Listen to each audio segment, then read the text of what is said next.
चलिए, तो आज इस वीडियो में डिस्कस करेंगे सिस्ट्रॉन एंड ट्रांसक्रिप्शनल यूनिट के बारे में। This is part 8 of chapter 6 molecular basis of inheritance. बाकी के जो पार्ट्स हैं वो चैनल के प्लेलिस्ट में जाकर आप देख सकते हैं।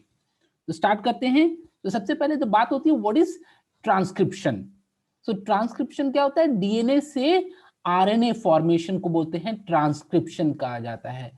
And this reaction is catalyzed by the enzyme DNA dependent RNA polymerase. This is very important. सिर्फ RNA polymerase लिखना गलत हो जाएगा यहाँ। क्यों? Because there are two type of RNA polymerase. एक RNA polymerase क्या करता है? RNA से RNA बनाता है। That is called RNA dependent RNA polymerase. ऐसा कहाँ पाया जाता है? तो वायरस में पाया जाता है। और एक होता है जो मोस्टली यूकैरियोट्स में पाया जाता है, that is DNA dependent RNA polymerase. तो ये ट्रांसक्रिप्शन में इन्वॉल्व होता है ये एंजाइम। तो दोनों एंजाइम डिफरेंट एंजाइम्स हैं। So that is why यहाँ पर यूजुअली हम आरएनए पॉलीमरेज बोलते हैं, लेकिन यहाँ पर स्पेसिफाई करना पड़ेगा what type of RNA polymerase, that is DNA dependent RNA polymerase. तो ये क्या करेगा? डीएनए से आरएनए बनाएगा। तो क्या पूरा डीएनए का आरएनए बना देगा? नहीं, only a part of DNA is transcribed, that is called as gene. तो पूरे डीएनए पे बहुत सारे छोटे छोटे ऐसे पार्ट्स होते हैं जिनका ट्रांसक्रिप्शन होता है, तो वो सबको जीन्स बोलते हैं। तो अलग अलग जीन्स होते हैं, हजारों जीन्स होते हैं, लाखों जीन्स होते हैं, बहुत सारे जीन्स होते हैं। तो उनका ट्रांसक्रिप्शन जो है वो अकॉर्डिंग टू नीड उनका होता रहता है, सबका एक साथ नहीं होता है।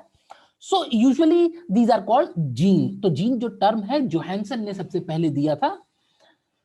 सो जीन क्या होता है? जीन भाई, इससे ट्रांसक्रिप्शन से राइबोसोमल आरएनए भी बनता है, that play important role in the structure of ribosome and it is a catalytic role in during the translation, यानी पेप्टाइड बॉन्ड फॉर्मेशन करता है राइबोसोमल आरएनए। और कुछ जीन ऐसे होते हैं that transcribe only tRNA, that brings the amino acid to the genetic code, to read the genetic code. तीसरा है, कुछ जीन ऐसे होते हैं that transcribe only mRNA, and this mRNA provide the template for the synthesis of polypeptide और protein synthesis में involve है। सो जो जीन mRNA फॉर्मेशन करता है उसको कहा जाता है सिस्ट्रॉन। वैसे तो ये प्रोटीन बनाने के लिए क्या है, ये तीनों के तीनों जरूरी है। Both all three types of RNA is required for protein synthesis, and the gene which code for only mRNA that is involved in the directly in the protein synthesis, that is called as cistron. तो cistron एक specific term हो गया। Cistron is those genes which code for mRNA and that are involved finally directly in the polypeptide synthesis of protein. तो उस gene को कहेंगे cistron कहेंगे। तो ये एक स्पेसिफिक टर्म हो गया ना। डीएनए और सिस्ट्रॉन की अगर ये सब की सीक्वेंस आ जाए तो डीएनए का पार्ट हो गया gene. Gene is a functional और यूनिट ऑफ इनहेरिटेंस, ऐसा बोलते हैं। जीन में अलग अलग टाइप्स होते हैं। सबसे पहले होता है सिस्ट्रॉन, विच फॉर्म पॉलीपेप्टाइड के लिए है। सिस्ट्रॉन के part of the cistron which undergo recombination, तो उसको बोलते हैं recon. And part of recon which undergo mutation, that is called as muton. तो ये एक सीक्वेंस हो जाता है, कभी कभी एग्जाम में पूछ लेता है कि सीक्वेंस सजाइए। तो DNA is the largest unit, उससे छोटा जीन, उससे छोटा cistron, then recon and then muton हो जाता है। Now coming to the cistron, तो सिस्ट्रॉन जो होते हैं वो दो टाइप के बताए गए हैं। One is called monocistronic, the other is called polycistronic. तो mono means single and poly means many. तो मैनी सिस्ट्रॉन नहीं है यहाँ पर। मोनोसिस्ट्रॉनिक का मतलब है कि एक सिस्ट्रॉन से it code for only one polypeptide, जबकि पॉलीसिस्ट्रॉन क्या है, वन सिस्ट्रॉन से मेनी पॉलीपेप्टाइड बन जाएंगे, तो उसको बोले पॉलीसिस्ट्रॉनिक। इसको डायग्राम से ऐसे समझते हैं कि अगर ये कोई सिस्ट्रॉन है तो ये एमआरएनए बना और इससे सिंगल पॉलीपेप्टाइड बन गया। तो ऐसा किसमें होता है? यूकैरियोट। तो यूकैरियोट का जीन क्या होता है? मोनोसिस्ट्रॉनिक होता है। वही प्रोकैरियोट्स में क्या होता है कि एक जीन है ये सिस्ट्रॉन, दैट इज पॉलीसिस्ट्रॉनिक, इससे एक एमआरएनए बना और उस एमआरएनए पर इंफॉर्मेशन है 3 डिफरेंट टाइप्स ऑफ पॉलीपेप्टाइड बनाने का। आप आगे चल के पढ़ेंगे लैक ओपेरॉन में, 1 से ज्यादा पॉलीपेप्टाइड बनाने का इंफॉर्मेशन यहाँ पे बन रहा है, एक ही सिस्ट्रॉन से सब रेगुलेट हो रहा है। तो that is found in the prokaryote, तो इसको बोलेंगे पॉलीसिस्ट्रॉनिक कहेंगे। मोनोसिस्ट्रॉनिक की एक और खास बात है कि इनका जो जीन्स होता है they are also called as split genes. Split genes इसलिए बोलते हैं क्योंकि इसके जो सिस्ट्रॉन होते हैं उसमें कुछ अनवांटेड डीएनए सीक्वेंसेस होती हैं, नॉन कोडिंग या नॉन फंक्शनल सीक्वेंसेस, जिनको कहा जाता है इंट्रॉन्स। तो फाइनल जो एमआरएनए बनता है उस बनाने से पहले एक प्रोसेसिंग मैकेनिज्म होता है जिसमें इंट्रॉन्स को रिमूव कर देते हैं, और ये जो पोर्शन एक्सॉन है, इनको कोडिंग रीजन्स बोलते हैं, फंक्शनल होते हैं। इन डीएनए सीक्वेंस से जो एमआरएनए बनेगा, एक्सॉन जो बनेगा, they are joint together and introns are removed. तो ऐसा यूकैरियोट में एक एडिशनल प्रोसेसिंग होता है। और क्योंकि यूकैरियोट का ये मोनोसिस्ट्रॉनिक जीन कैसा है, एक्सॉन इंट्रॉन, एक्सॉन इंट्रॉन, तो इसको क्या बोलते हैं, स्प्लिट जीन कह दिया जाता है इसको। सो इंट्रॉन को हम जंक डीएनए भी कहते हैं, यूजलेस होते हैं, इसमें कोई इंफॉर्मेशन नहीं होता है। हालांकि ये माना जाता है कि ये इंट्रॉन्स जो होते हैं ये क्रोमोसोम के स्ट्रक्चर को मेंटेन करने के लिए जरूरी है, कि अगर अगर आप इंट्रॉन्स डीएनए में, सारा डीएनए में इंट्रॉन हटा देंगे तो उसका स्ट्रक्चर चेंज हो जाएगा। सो ये माना जाता है कि introns have some significance in maintaining the structure of chromosome. Next move करते हैं ट्रांसक्रिप्शनल यूनिट। तो हमने देखा कि पार्ट ऑफ डीएनए ट्रांसक्राइब होता है, और जो पार्ट ट्रांसक्राइब होता है वो उसमें कुछ यूनिट्स होते हैं, it act as a unit. Let's suppose these are the segments which can undergo transcription. Green green portion जो हम देख रहे हैं, दे कैन अंडरगो ट्रांसक्रिप्शन, इनसे आरएनए बनेगा। तो अगर इस छोटे से पोर्शन को हम बड़ा करके देखें तो you will see there two DNA strand हम यहां दिखा रहे हैं, एक का पोलैरिटी 5:3 एंड दिस का पोलैरिटी एंटी पैरेलल पोलैरिटी में है। ना एक ट्रांसक्रिप्शनल यूनिट में एक सीक्वेंस होता है डीएनए का, that is called promoter sequence. यहां पे क्या होता है, आरएनए पॉलीमरेज सबसे पहले बाइंड करता है, और एक ऐसा सीक्वेंस होता है जो ट्रांसक्रिप्शन को रोकता है, that is called the terminator DNA sequence. So this region is called terminator. तो ट्रांसक्रिप्शनल यूनिट में एक प्रमोटर हो गया, एक टर्मिनेटर हो गया, ये जो बीच का रीजन देख रहे हैं दिस कॉल्ड स्ट्रक्चरल जीन, यानी इससे एग्जैक्टली आरएनए बनेगा, इससे एग्जैक्टली एमआरएनए बनेगा, प्रोमोटर टर्मिनेटर से नहीं बनेगा। प्रोमोटर टर्मिनेटर डीएनए सीक्वेंसेस जो है वो केवल डिफाइन करेंगे कि कहां से स्टार्ट होगा, कहां से टर्मिनेट हो जाएगा। सो स्टार्ट ऑफ ट्रांसक्रिप्शन कहां से होगा, जस्ट स्ट्रक्चरल जीन और प्रोमोटर के पहले ये जो सीक्वेंस है यहां से ट्रांसक्रिप्शन एग्जैक्टली स्टार्ट हो जाता है, this called start point of transcription. ना अब किस डीएनए सीक्वेंस, क्योंकि हम जानते हैं कि डीएनए से आरएनए बनेगा, तो कौन से स्ट्रैंड से बनेगा, क्या ये ब्लू वाले स्ट्रैंड से एमआरएनए ट्रांसक्राइब होगा, क्या ये ग्रीन वाले स्ट्रैंड से एमआरएनए ट्रांसक्राइब होगा, या दोनों डीएनए स्ट्रैंड से दो एमआरएनए बनेंगी। अब ये क्वेश्चन अराइज हो जाता है, दिस वेरी इंपॉर्टेंट क्वेश्चन। तो अब इसका सॉल्यूशन है कि अगर दोनों स्ट्रैंड से एमआरएनए बना, और क्योंकि ये दोनों डीएनए स्ट्रैंड एक दूसरे के कॉम्प्लीमेंट्री है, तो एमआरएनए जो बनेगा वो भी एक दूसरे के कॉम्प्लीमेंट्री होगा, और वो आपस में डबल स्ट्रैंड एमआरएनए बन जाएगा, that will not undergo translation या प्रोटीन सिंथेसिस। अब इसका प्रोटीन सिंथेसिस हो ही नहीं पाएगा, तो ये प्रॉब्लम हो गया अगर दोनों डीएनए स्ट्रैंड का ट्रांसक्रिप्शन हो गया तो। अनदर प्रॉब्लम इज कि अगर मान लीजिए प्रोटीन सिंथेसिस हो भी गया, तो ऊपर वाले डीएनए स्ट्रैंड और नीचे वाले डीएनए स्ट्रैंड से जो एमआरएनए बनेगा उससे two different type of protein बन जाएगा, protein A and protein B. इससे क्या दिक्कत होगा, इनका रेगुलेशन कंट्रोल करना मुश्किल हो जाएगा। जब आप चाहेंगे कि प्रोटीन ए सिर्फ बने तो प्रोटीन बी भी बनने लग जाएगा, और आप चाहते हैं कि प्रोटीन बी ना बने तो प्रोटीन ए भी नहीं बनेगा, मतलब रेगुलेट करना मुश्किल हो गया। मतलब एक ही स्विच से आपने पंखा और लाइट को कनेक्ट कर दिया। अब गर्मी में तो ठीक है, चालू किए तो लाइट भी चालू हो गया, पंखा भी चालू हो गया एक ही स्विच से। और ठंडी में क्या होगा, स्विच दबाया तो पंखा लाइट दोनों चालू हो गया, तो गड़बड़ हो गया ना रेगुलेशन। तो यहाँ ये स्विच का काम कर रहा है और दो ये पंखा लाइट हो गया, इधर दबाए तो दोनों ऑन हो गया, इधर दबाए तो दोनों ऑफ हो गया। तो ये रेगुलेशन मुश्किल हो जाएगा अगर दोनों डीएनए स्ट्रैंड से प्रोटीन सिंथेसिस हो गया टू डिफरेंट टाइप्स, तो उन दोनों प्रोटीन का रेगुलेशन मुश्किल हो जाएगा ना। तो फिर क्या होना चाहिए, फिर किसी एक स्ट्रैंड से बनना चाहिए। कौन से स्ट्रैंड से बनना चाहिए आरएनए, ग्रीन वाले से या ब्लू वाले से बनना चाहिए। अब यहां से लेट सपोज हम अगर ग्रीन वाले स्ट्रैंड से एक एमआरएनए बनाते हैं, लेट सपोज हमने एक ट्रांसक्रिप्शन करके ये आरएनए बना लिया एमआरएनए ना, उसकी पोलैरिटी मेंशन कर लेते हैं क्योंकि ये दोनों एक दूसरे कॉम्प्लीमेंट्री है। तो अगर यहाँ 5 लगाएंगे तो यहाँ क्या लगाएंगे, 3 प्राइम लगा देंगे। अब ये डायरेक्शन क्या हो गया, 3 to 5 direction of mRNA synthesis हो गया। ये बिल्कुल गलत है क्योंकि आरएनए पॉलीमराइजेशन केवल 5 to 3 प्राइम डायरेक्शन में होता है, just like the DNA polymerization. So RNA polymerase enzyme add करता है राइबोन्यूक्लियोसाइड ट्राइफॉस्फेट को, कहां पर, 3' OH ग्रुप पर, 3' OH ग्रुप पे ऐड करता है, जिससे चेन का लेंथ इंक्रीज होता है in the direction 5 to 3 direction में इंक्रीज होगा, तो ये तो बिल्कुल रॉन्ग हो गया। तो इस तरह से नहीं ट्रांसक्रिप्शन, दैट मींस ग्रीन वाले स्ट्रैंड से ट्रांसक्रिप्शन नहीं होना चाहिए, गलत हो जाएगा। अब ऊपर चलते हैं, तो यहां देख लेते हैं, अगर हम यहां से इस तरफ की बढ़ेंगे, हमें प्रमोटर से टर्मिनेटर की तरफ जाना है, उल्टा नहीं जाना है, उल्टा ट्रांसक्रिप्शन नहीं होगा, स्टार्ट यहां से हो रहा है। तो यहाँ पे हम अगर मार्किंग कर देते हैं 5 to 3 डायरेक्शन, तो ये देखते हैं 5 to 3 डायरेक्शन क्या है, ये सही आता है आरएनए पॉलीमरेज एंजाइम के लिए। So this is the correct direction in which the RNA polymerization will take place.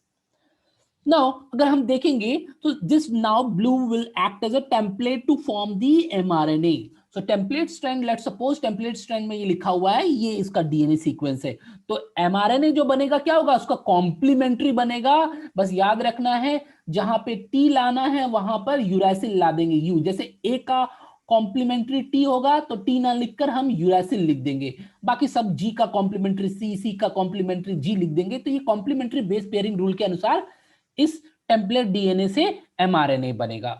तो हमने इस ब्लू वाले स्ट्रैंड को क्या बोल दिया, टेम्पलेट स्ट्रैंड बोल दिया। अब ग्रीन को क्या बोलेंगे, उसको भी कुछ नाम दे देते हैं। तो अगर देखेंगे कि ये ग्रीन वाले स्ट्रैंड का सीक्वेंस क्या होगा, इस टेम्पलेट का कॉम्प्लीमेंट्री होगा डीएनए, राइट। सो और दूसरी एक चीज देखेंगे कि ये सीक्वेंस और ये सीक्वेंस, एमआरएनए का सीक्वेंस और ये नीचे वाला सीक्वेंस ऑलमोस्ट सिमिलर है, ए ए ए ए, सी जी सी जी, बस क्या है टी की जगह यू लिख देना है। बाकी सब ये सीक्वेंस एमआरएनए के जैसा है, क्योंकि एमआरएनए पे कोडोन होते हैं, इसीलिए स्ट्रैंड को हम नाम दे देंगे कोडिंग स्ट्रैंड नाम दे देंगे। तो इस तरह से ये नामकरण कर देंगे, एक को टेम्पलेट और एक को कोडिंग। ये जो कोडिंग स्ट्रैंड होता है इसको रेफरेंस के रूप में यूज करेंगे to define the position of promoter and terminator. So ये जो स्टार्ट पोजीशन है, इससे पहले जो डीएनए सीक्वेंस है इसको बोलते हैं अपस्ट्रीम, और जो बाद की डीएनए सीक्वेंसेस होती है इसको बोलते हैं डाउनस्ट्रीम कहा जाता है। तो अब प्रमोटर कैसे डिफाइन करेंगे, भाई प्रमोटर वो डीएनए सीक्वेंस कहां है, अपस्ट्रीम में है, कौन से स्ट्रैंड पर है, 5 प्राइम पोजीशन पर है। तो बोलेंगे it is the binding site of RNA polymerase and is located toward the 5 prime and. इस पर बोलेंगे, इसको नहीं यूज करेंगे क्योंकि हम टेम्पलेट को रेफरेंस स्ट्रैंड नहीं यूज करेंगे, तो हम क्या करेंगे, कोडिंग स्ट्रैंड को रेफरेंस यूज करके डिफाइन करेंगे प्रमोटर को। So it is the binding site of RNA polymerase located toward the 5 prime and upstream of the structural gene. Similarly, now it defines the template and coding strand. बड़ा important है, अगर promoter को आप उठा करके यहां right side कर दें और टर्मिनेटर को उठाकर लेफ्ट कर देंगे तो टेम्पलेट और कोडिंग स्ट्रैंड की डेफिनेशन भी बदल जाएगी। फिर टेम्पलेट नीचे वाला हो जाएगा, कोडिंग ऊपर वाला हो जाएगा, क्योंकि तब मूव करेंगे इस डायरेक्शन में। तो प्रमोटर की position will define the template and coding strand. Promoter इधर कर दिया तो टेम्पलेट और कोडिंग भी बदल जाएगा। ये बड़ा इंपॉर्टेंट है, ये ध्यान रखना है, आगे चल के इस पे क्वेश्चन आता है। सो देयर इज एक इंपॉर्टेंट ऑफ चीज है, एक्स्ट्रा पॉइंट है कि अगर हम बैक्टीरिया के डीएनए, सारे बैक्टीरिया के डीएनए के प्रमोटर डीएनए सीक्वेंस को अगर कंपेयर करेंगे तो उसमें कुछ खास सीक्वेंसेस कॉमन पाई जाती है, जिसको called conserve sequence. One of the sequences TA TAT and the other is TT GACA। So in prokaryote conserve sequence सभी बैक्टीरिया में ये कॉमन सीक्वेंसेस यहां पर मिलेंगी। वहीं अगर यूकैरियोट की बात करें तो CAAT box, TATA box, GC box, ये 3 तरह के रीजन्स होते हैं that are common in most of the all of the eukaryotes. यहां पर उनमें एक कॉमन सीक्वेंस मिलेगी, बाकी सीक्वेंस वेरी करेगी, लेकिन ये वाली सीक्वेंस सभी ऑर्गेनिज्म में मिलेगी, कुत्ता, बिल्ली, आदमी, घोड़ा, सब में ये कैट बॉक्स, टाटा बॉक्स यहां पर मिलेगा। So it is called conserve sequences. तो कभी कभी एग्जाम में पूछ लेता है प्रोकैरियोट में प्रमोटर कॉन्जर्व सीक्वेंस क्या है और यूकैरियोट में प्रमोटर पे कॉन्जर्व डीएनए सीक्वेंस क्या हो सकती हैं। नाउ टर्मिनेटर क्या है, जहां पर ट्रांसक्रिप्शन टर्मिनेट कर जाएगा। It is located at the 3 prime and, it is located at the 3 prime and on कौन से, डाउनस्ट्रीम। हम यहां से देखते हैं डाउनस्ट्रीम, पीछे की तरफ यहां डाउनस्ट्रीम में रिप्रेजेंट रहेगा, 3 प्राइम एंड पर रहेगा terminator and downstream of the start site and it define the end of transcription. And the third component जो ट्रांसक्रिप्शनल यूनिट का है वो है स्ट्रक्चरल जीन। तो स्ट्रक्चरल जीन क्या है भाई, it is the region of DNA present between promoter and terminator. काम क्या करेगा, इससे एमआरएनए बनेगा, इससे ट्रांसक्रिप्शन, एक्चुअल ट्रांसक्रिप्शन यहीं पर होगा। तो ट्रांसक्रिप्शनल यूनिट के 3 कंपोनेंट है, one is called promoter, other is called structural gene and the third component is called the terminator reason.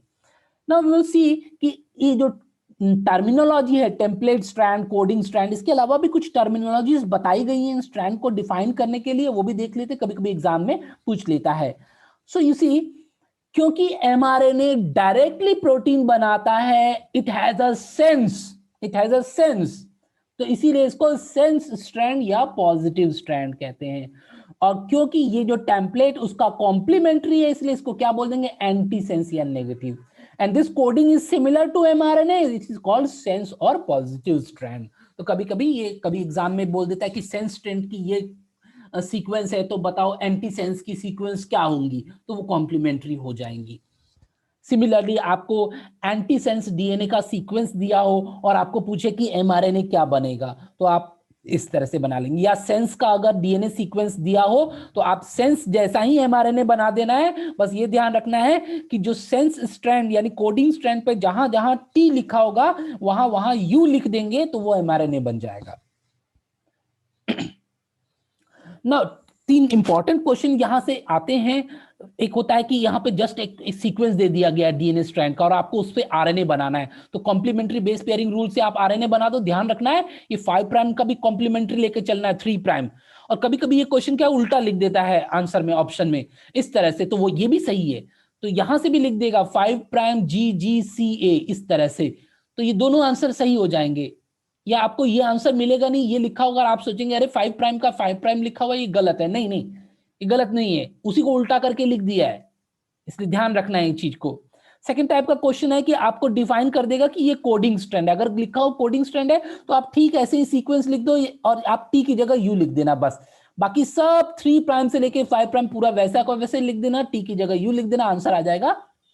Third type का क्वेश्चन है कि आपको डबल स्ट्रैंड डीएनए सीक्वेंस दे देगा और आपको बोल देगा, क्या बोल देगा कि प्रमोटर जो है वो आपको दिया हुआ है, कहां पे दिया हुआ है प्रमोटर, प्रमोटर बोल रहा है राइट साइड में प्रमोटर दिया हुआ है। लेट सपोज राइट साइड क्या हो गया, तो प्रमोटर यहां पे लिख दिया और हम लिख देंगे टर्मिनेटर को यहां पर। तो हमारा प्रोटीन, हमारा ट्रांसक्रिप्शन किस डायरेक्शन में होना चाहिए, promoter to terminator. Let suppose अगर यहां से इस सीक्वेंस से आप बनाओगे इस तरह से, तो यहाँ 5 का 3 आ जाएगा, 3 का 5 आ जाएगा इससे, तो यानी ये गलत है क्योंकि होना चाहिए 5 to 3। तो अगर हम यहां से यहां बनाते हैं इस डायरेक्शन में, तो यहां पर आ गया 5 प्राइम, ये आरएनए बना रहे हैं हम, इस स्ट्रैंड से आरएनए बना रहे हैं, तो यहां हो गया 5 प्राइम, यहां हो जाएगा 3 प्राइम, तो ये करेक्ट आ गया। यानी हमें टेम्पलेट क्या यूज करना है, इसको हम यूज करेंगे टेम्पलेट। तो हमारा टेम्पलेट स्ट्रैंड पता हो गया। अब टेम्पलेट स्ट्रैंड पता हो गया तो इसका कॉम्प्लीमेंट्री लिख देंगे एमआरएनए बनाने के लिए या आरएनए बनाने के लिए, इसका कॉम्प्लीमेंट्री लिखेंगे तो 5 का कॉम्प्लीमेंट्री हो जाएगा 3 प्राइम, ए का कॉम्प्लीमेंट्री टी होता है लेकिन लिखेंगे यू यू, जी का कॉम्प्लीमेंट्री सी, सी का कॉम्प्लीमेंट्री जी, टी का कॉम्प्लीमेंट्री ए, सी जी जी, और 3 का कॉम्प्लीमेंट्री 5 प्राइम आ जाएगा। तो ये सीक्वेंस आंसर आ जाएगा आपको टेम्पलेट ढूंढने के बाद में। या सीधे आप इसको लिख दोगे ये कोडिंग स्ट्रैंड है और इसी तरह का सीक्वेंस लिख दो सेम टू सेम, बस टी की जगह यू लिख दो तो भी आपका आंसर आ जाएगा। तो इस तरह से अगर प्रमोटर दिया हो, टर्मिनेटर आप पता कर लेंगे and you can find out कि which one is the template. ना पूरा प्रोसेस एक बार देख लेते हैं, the mechanism of transcription in bacteria और यूकैरियोट में देख लेते हैं। This is the double strand DNA. सबसे पहले एक आरएनए पॉलीमरेज आएगा, प्रोमोटर पर जाकर बाइंड करेगा, लेकिन ये लूज बाइंडिंग होगी, नॉन स्पेसिफिक होगी। इसको टाइटली बाइंडिंग, स्पेसिफिक बाइंडिंग करने के लिए चाहिए एक फैक्टर, चाहिए प्रोटीन फैक्टर चाहिए, that is called sigma factor. ये उसको हेल्प करेगा टाइटली स्पेसिफिक प्रमोटर पर बाइंड करने में। तो अलग अलग सिग्मा फैक्टर प्रोड्यूस होते रहते हैं that will direct the RNA polymerase कि भाई तुम जाकर इस प्रमोटर पर बाइंड करो। एक बार जब ये बाइंडिंग हो गया, इनिशिएशन हो गया, तब ये सिग्मा फैक्टर निकल जाएगा। सिग्मा फैक्टर केवल इनिशियली ये हेल्प करता है आरएनए पॉलीमरेज को टाइट बाइंडिंग, स्पेसिफिक बाइंडिंग के लिए। इसके बाद जो आरएनए पॉलीमरेज क्या करेगा, लोकल अनबाइंडिंग कर देगा, दोनों डीएनए स्ट्रैंड को अलग कर देगा लोकल। वहां हम रेप्लिकेशन में देखते थे कि ये काम हेलिकेज करता था, यहां पर मोस्ट ऑफ द काम आरएनए पॉलीमरेज जो है ये ज्यादातर काम खुद ही करेगा, हाइड्रोजन बॉन्ड ब्रेक करेगा, दोनों स्ट्रैंड को सेपरेट करेगा, ये सब अनवाइंडिंग का काम ये खुद ही कर लेगा। इसके बाद ये प्राइमर बनाएगा नहीं, ये इसमें खुद ही एक आरएनए बनेगा, that is a small strand. ये आरएनए का बनना शुरू हो गया यूजिंग द राइबोन्यूक्लियोसाइड ट्राइफॉस्फेट को ऐड करते हुए ये छोटा सा आरएनए बनाना शुरू कर दिया इसने, आगे अब बढ़ना शुरू करेगा।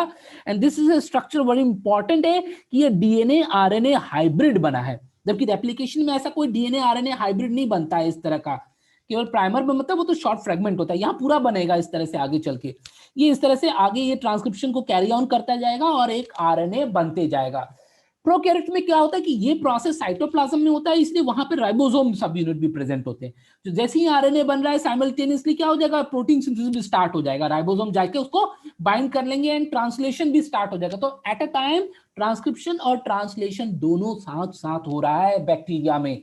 क्यों? क्योंकि ये साइटोप्लाज्म में होता है, न्यूक्लियस तो है ही नहीं। तो जहां आरएनए बन के निकला, राइबोसोम फटाफट पीछे बाइंड करने लगेंगे, और ये बहुत सारे राइबोसोम एक साथ बाइंड कर लेंगे, तो इसके लिए टर्म हो जाएगा पॉलीराइबोसोम या पॉलीजोम कहेंगे। धीरे धीरे ये आरएनए जो पॉलीमरेज है आगे बढ़ते जाएगा, तब तक आगे बढ़ते जाएगा जब तक ये टर्मिनेटर रीजन पर ना आ जाए। नेक्स्ट फैक्टर है प्रोटीन फैक्टर, रो फैक्टर, ये जाकर बाइंड करेगा और सबको ये रिलीज कर देगा। इस तरह से ट्रांसक्रिप्शन जो है यू प्रोकैरियोट में कंप्लीट हो जाएगा। वहीं अगर ट्रांसक्रिप्शन यूकैरियोट की बात करें तो वहां एक आरएनए पॉलीमरेज नहीं लगेगा, 3 तरह के आरएनए पॉलीमरेज लगेंगे। ये एक डिफरेंट हो गया between the eukaryote and prokaryote transcription. So 3 तरह के आरएनए पॉलीमरेज होंगे। पहला जो आरएनए पॉलीमरेज है पॉलीमरेज 1, ये क्या करेगा, ये किस तरह का आरएनए बनाएगा, this will form ribosomal RNA. 28S ribosomal RNA, 18S ribosomal RNA and 5.8S ribosomal RNA, this form the structural part of the ribosome. दूसरा आरएनए पॉलीमरेज 2, ये कौन से रीजन या क्या आरएनए बनाएगा, तो ये बनाएगा tRNA, 5S ribosomal RNA and small nuclear ribonucleic acids, yes ये बनाएगा। तो इनको ट्रांसक्राइब करने के लिए स्पेसिफिक आरएनए पॉलीमरेज 2 है, राइबोसोमल आरएनए बनाने के लिए अलग आरएनए पॉलीमरेज 1 है। Similarly, RNA polymerase 3 होता है, that form the precursor RNA, that forms the heterogeneous RNA which is a precursor of mRNA. इसी का प्रोसेसिंग हो जाएगा, कटाई छटाई, then you will have the final mRNA और the messenger RNA. So you see यहाँ पे अलग अलग RNA बनाने के लिए अलग अलग RNA polymerase हैं. So this is one of the difference between the eukaryote and prokaryote. Next हम देख लेते हैं एक और डिफरेंस है कि यूकैरियोटिक जीन्स जो होते हैं स्प्लिट जीन्स होते हैं, they have some unwanted regions, non coding regions, non functional regions, जिनको इंट्रॉन्स बोलते हैं। इनका कोई काम नहीं है, बस पड़े हुए फालतू के। तो ट्रांसक्रिप्शन जब होगा तो ये भी ट्रांसक्राइब होकर आरएनए में आ जाएंगे, हेट्रोजेनस आरएनए आ जाए, बाद में कटाई करके इनको निकाल लिया जाएगा। द रिमेनिंग पार्ट को बोलेंगे एक्सॉन, जिनमें कोडिंग रीजन्स होते हैं। So introns are non coding regions and exons are the coding regions. तो हमें क्या करना है, या सेल को क्या करना है, इंट्रॉन्स हटाकर एक्सॉन्स को, एडजेसेंट एक्सॉन को जोड़ना है, ये प्रोसेसिंग का काम होगा। तो it is the additional processing का काम। तो पहले तो ट्रांसक्रिप्शन हो जाएगा, और ट्रांसक्रिप्शन जो हो जाएगा तो हेट्रोजेनस न्यूक्लियर आरएनए में क्या होगा, दोनों रीजन्स होंगे, इंट्रॉन्स भी होगा और एक्सॉन्स भी आ जाएगा। This is not the final mRNA, अब इसका प्रोसेसिंग होगा, ये एक एडिशनल स्टेप हो जाता है यूकैरियोट में, जो कि प्रोकैरियोट में नहीं होता। ये एक वन ऑफ द रीजन है कि अगर हम अपना डीएनए को काट करके बैक्टीरिया में डाल देंगे तो बैक्टीरिया हमारे डीएनए को प्रोसेस नहीं कर पाएगा, उसमें ये मैकेनिज्म नहीं है, वो हमारे अनवांटेड रीजन से भी प्रोटीन बना देगा, इसलिए गड़बड़ हो जाता है। इसलिए क्या करना पड़ता है, हमारे पहले एमआरएनए में से हमारा जो फाइनल एमआरएनए मिलता है उसको डीएनए में कन्वर्ट करके बैक्टीरिया में घुसाना पड़ता है फॉर रिकॉम्बिनेंट डीएनए टेक्नोलॉजी के लिए। खैर वो अलग चीज है, बायोटेक्नोलॉजी चैप्टर में देखेंगे। एनीहाउ आगे देखते हैं। एक बार जब ट्रांसक्रिप्शन हो जाता है तो नेक्स्ट प्रोसेस है प्रोसेसिंग का। तो यहां पर ये लूप आउट होने लगता है, तो इसमें कुछ एडिशनल प्रोटीन्स लगते हैं that are called small nuclear ribonucleoprotein, जिन्हें स्नर्प भी बोलते हैं, SNRNP, या उसको कहा जाता है that is called the additional protein, they are called as SNRNP, small nuclear ribonucleoprotein. और बेसिकली काम तो ये आरएनए खुद ही करता है, ये इस स्ट्रैंड को कट करके रिमूव करता है। That is why it is had a catalytic function, it has a catalytic role. That catalytic role को क्या बोलेंगे, राइबोजाइम कह देंगे उसको, फंक्शन को ना। आगे मूव करके हम देखते हैं सो इस तरह से लूप आउट होगा तो एक्सॉन बाहर की तरफ हो जाएंगे और दो इंट्रॉन जो हैं आपस में काफी एंड टू एंड नजदीक आ जाएंगे और इनको जो है ये कट करके रिमूव करके इन दोनों को स्ट्रैंड को जोड़ देगा, तो इट रिक्वायर एटीपी, ये एनर्जी डिपेंडेंट प्रोसेस है। सिमिलरली इसको कट करके एक्सॉन्स को जोड़ देगा, इसको कट करके एक्सॉन्स को जोड़ देगा and hence introns get removed. और ये प्रोसेस हो गया कुछ हद तक। एक एडिशनल और प्रोसेसिंग रह गया इसमें, that is the addition of a unusual base, that is called methyl guanosine. तो यूजुअली क्या होता है, गुआनोसिन ट्राइफॉस्फेट होता है, this is unusual called as methyl guanosine triphosphate. तो ये ऐड होगा, कहां पर होगा, 5 prime position of the RNA, तो इसको बोलेंगे 5 प्राइम कैप बन गया, दिस इज द कैप। तो कैप का रोल क्या है ये तो इतना कंफर्म नहीं है, लेकिन कैप का रोल माना जाता है कि इस एमआरएनए को न्यूक्लियस से बाहर निकालने में काम करता है। और दूसरा, it increase the efficiency of translation, आगे चल के जब ट्रांसलेशन होगा तो इसकी वजह से एफिशिएंसी बढ़ जाती है, ऐसा माना जाता है कुछ एक्सपेरिमेंट्स के जरिए। एक और एडिशनल है कि जो 3 प्राइम पोजीशन है वहां पर एडेनिन रेसिड्यू ऐड होते हैं, तो एक टेल बन जाता है पॉली एडिनाइलेट का, एक टेल बन जाता है। So this is poly adenylate tail at the 3 prime position. इसमें कम से कम 200 से लेकर 300 एडिनाइलिक एसिड रेसिड्यूज होते हैं। सो इस तरह से complete mRNA now functional mRNA बन गया, प्रोसेसिंग हो गया, स्प्लाइसिंग हो गया यानी cutting removing the intron, joining the exon, then capping हो गया and then tailing. So these are the 3 additional steps आ गए इसमें ट्रांसक्रिप्शन इन यूकैरियोट में। इसके बाद ये it is transported out of the nucleus, तो न्यूक्लियर पोर कॉम्प्लेक्स के जरिए ये एमआरएनए न्यूक्लियस से बाहर चला जाएगा साइटोप्लाज्म में, where it is translated into protein. So this is the complete of transcriptional unit. अब वो आगे का जो ट्रांसलेशन पोर्शन है वो नेक्स्ट जो पार्ट है उसमें हम देखेंगे।